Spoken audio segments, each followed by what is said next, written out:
विपक्ष चुनाव जीतता है तब तो कहता नहीं कि ईवीएम खराब थी इस नाते हम जीत गए। ईवीएम पे सवाल नहीं, वो ये कह रहे हैं कि हम अपनी हार स्वीकार करते हैं। ईडी सीबीआई पे जो लोग उंगली उठा रहे हैं वो अपनी हताशा और निराशा बता रहे हैं। 4 जून को 400 पार रिजल्ट आएगा। लोकसभा चुनाव के मद्देनजर बीजेपी कोर ग्रुप की आज बड़ी बैठक दिल्ली में हो रही है। हमारे साथ सुबह के राष्ट्रीय अध्यक्ष ओम प्रकाश राजभर जी हैं, केंद्रीय कैबिनेट मंत्री भी हैं उत्तर प्रदेश सरकार में, उनसे बात कर लेते हैं। आज बड़ी बैठक हो रही है, जो सीटें फंसी हुई हैं उन पर निर्णय होने जा रहा है। आप लोग भी दिल्ली जा रहे हैं? नहीं, हम दिल्ली नहीं जा रहे हैं, हमारी बातचीत हो गई है जी। किस तरह से देख रहे हैं कि जो बचे हुए उम्मीदवार हैं कितने दिन के भीतर उनकी प्रत्याशा सामने आ जाएगी? बस जल्दी ही उनकी लिस्ट सामने आ जाएगी। राहुल गांधी ईवीएम पर सवाल उठा रहे हैं। न्याय यात्रा को ख़त्म करने के बाद एक बार फिर से ईवीएम को लेकर के विपक्ष घेरने लगा है चीज़ों को। ईवीएम पे सवाल नहीं, वो ये कह रहे हैं कि हम अपनी हार स्वीकार करते हैं जी। क्योंकि चुनाव के बाद जनता के बीच में जाना है तो क्या कहेंगे तो जनता के बीच में पहले से तय कर लिए हैं कि हम लोग अभी से ईवीएम पे सवाल उठाएंगे और जनता के बीच में जाके फिर ईवीएम की दुहाई देंगे। जब वो चुनाव जीतते हैं, विपक्ष चुनाव जीतता है तब तो कहता नहीं कि ईवीएम खराब थी इस नाते हम जीत गए।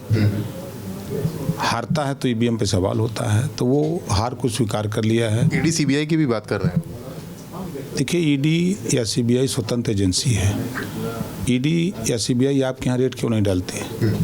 हमारे यहाँ रेट क्यों नहीं डालती है? जिसके पास धन है उसी के यहाँ ना जा रही है। जिसके यहाँ रेट डाली है ईडी ने, उसके यहाँ से धन निकला है।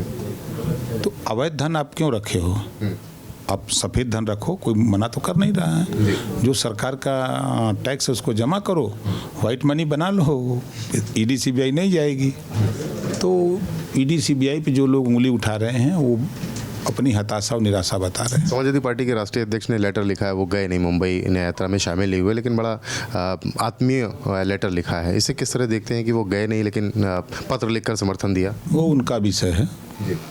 वो जान गए हैं कि कितना हो मेहनत करिए कुछ होना है नहीं, तो इस नाते अब वो न जाना ये साबित करता है कि सब लोग मान लिए हैं कि 4 जून को 400 पार रिजल्ट आएगा। इस नाते कोई कहीं जाया नहीं रहा। आखिरी सवाल ये कि समाजवादी पार्टी के सूत्र बता रहे हैं कि वो 40% मतों को प्राप्त करने के लिए अपना प्लान बना रहे हैं कि कैसे 40% मतों को अपने पाले में लाया जा सके इन चुनावों को लेकर। सवाल नहीं उठता है। सपा, कांग्रेस, बसपा ने मुसलमानों को बहुत धोखा दिया है। आज के तारीख में ब्लॉक पर उनके एक भी कर्मचारी अधिकारी अल्पसंख्यक का नहीं नियुक्त कर पाए। लंबे समय तक कांग्रेस की सरकार थी, 4 बार सपा की, 4 बार बसपा की। और मज़े की बात की आज़ादी के बाद नौकरियों में 38% मुसलमान था, आज 1% भी नहीं रह गया। यही लोग ना उनके उत्थान की बात करते हैं। ये बीजेपी और अल्पसंख्यक के बीच में खाई पैदा करके ये मुसलमानों का सिर्फ वोट लेने का काम करते हैं। इस नाते अब वो दिन भूल जाएं लोग। अब उनके भी बीच में हम लोग समझाने का प्रयास करते हैं कि जो विकास की मुख्य धारा है, आप शिक्षा, स्वास्थ्य, रोजगार, नौकरी और अमन चैन, आप नफरत छोड़ो, भाईचारा के साथ, मिल्लत के साथ हम लोग मिलकर के विकास की मुख्य धारा जो बह रही है उसमें आकर के जो योजनाएं केंद्र और प्रदेश सरकार की हैं उसका लाभ आप लो। जिस तरह मिल रहा है, मिल भी रहा है, चाहे वो खाद्यान्न का मामला हो, चाहे उनको आवास का मामला हो, चाहे उज्ज्वला योजना का मामला हो, चाहे वो गरीबों के इलाज के लिए आयुष्मान कार्ड 5 लाख का हो, सारी योजनाएं सबसे ज़्यादा लाभ अल्पसंख्यक को मिल रहा है। तो वो समझ रहा है कि लाभ यहाँ मिल रहा है, वहाँ नफरत मिल रही है।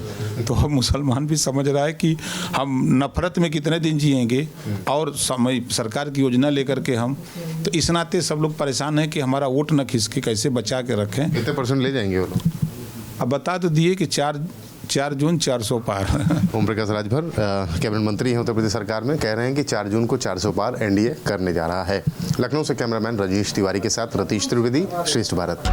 उत्तर प्रदेश की हर खबर से अपडेट रहने के लिए श्रेष्ठ यूपी को करें सब्सक्राइब, बेल आइकन दबाएं और देखते रहें श्रेष्ठ यूपी।